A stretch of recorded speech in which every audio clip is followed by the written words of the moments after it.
Hello YouTubers and welcome to Channel Annabella. Welcome to Chats with Phil. This, the first episode of many other episodes, is about attitudes towards females explored through paintings and various novels. Come with me to the table.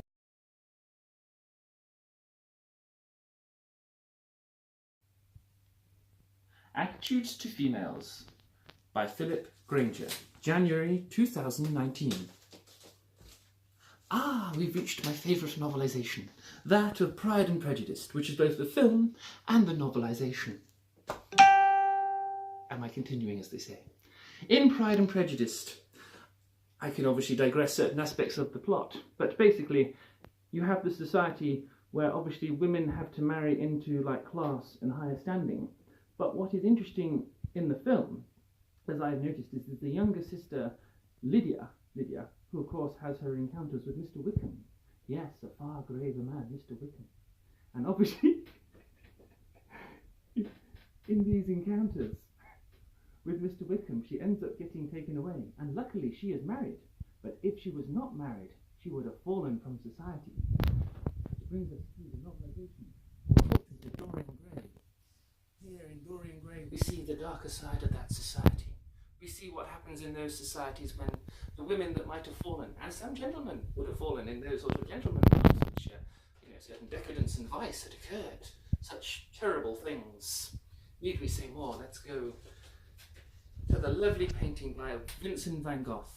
Vincent van Gogh did a lot of paintings of everyday folk, obviously drawing certain reflections and characteristics from their paintings. I like this painting specifically because it's a lady sitting by a table in a cafe somewhere, and she's sitting there, and obviously Van Gogh and her had some kind of encounter and they had some levels of intimacy. Unfortunately, again, going back to societal attitudes, they did not obviously hook up in any way, shape or form. This is The Girl Interrupted, a very exciting and interesting film. Features Winona Ryder, Angelina Jolie and many wonderful actresses at the time. And in the book, again, is highlighting the fact that because of where the young lady was in her life, she had kind of certain dilemmas and difficulties, because as a young lady who hadn't made up her mind on what she was doing, this kind of sent her into a state of madness. One of the issues around her prognosis in being diagnosed was elements of sexual promiscuousness. Now, obviously, this opens up the argument that as a man, to be like a man whore's almost kind of, guys like, yay, but like a woman is obviously frowned on. And this is obviously one of the things that's highlighted in the film, as well as, many sort of sexist attitudes towards ladies throughout history. There we are. This is our conclusion. So, in conclusion, evolving attitudes towards women in society. We have come a long way from, obviously, the Pride and Prejudice era, ladies wearing bonnets and other bits and bobs, and having to be sort of prim and proper. Now the attitudes towards ladies are changing and evolving. We still obviously have sexism in our society.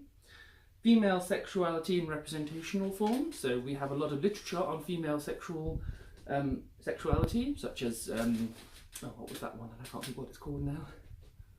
Gosh. Move on. And then we have traditional marriage. So originally women were handed over to the gentleman in a sort of dowry affair, and obviously they were given over as objects for money, and now they exist as human beings for most scenarios. And then social standing. They were elevated in their social standing by today's standard. They stand up much taller.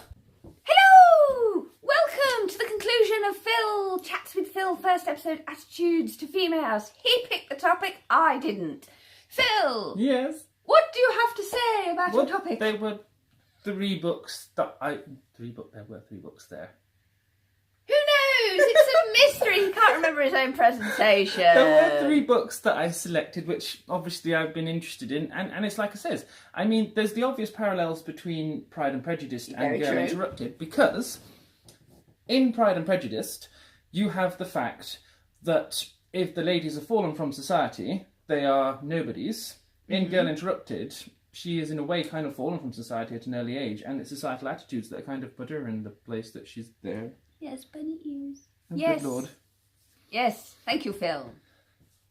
Anything else you wish to add to the conclusion? To the conclusion, What are you planning for your next episode in February? Well, actually, I've been thinking about that one, and I wondered if we could do a historical one on some randomly selected episodes of Doctor Who. Yay! So Philip's going to be doing the classic era of Doctor Who. Well, I wanted to talk about the missing episode Galaxy 4, Oh boy. an uncreated story called Prisoner in Space, and there was probably another episode that I wanted to link in. Oh, and we could talk about the rise of Jodie Whittaker as a female Doctor, because in those two Do stories... you want to do that in March? We could do that in March, yes. Do that in March and then But we'll do... combining those two episodes, especially one that wasn't actually made, and I've got to do some background research, and obviously Galaxy 4, which I have a rough idea what I want to say about it. Right, concluding sentence for your first episode.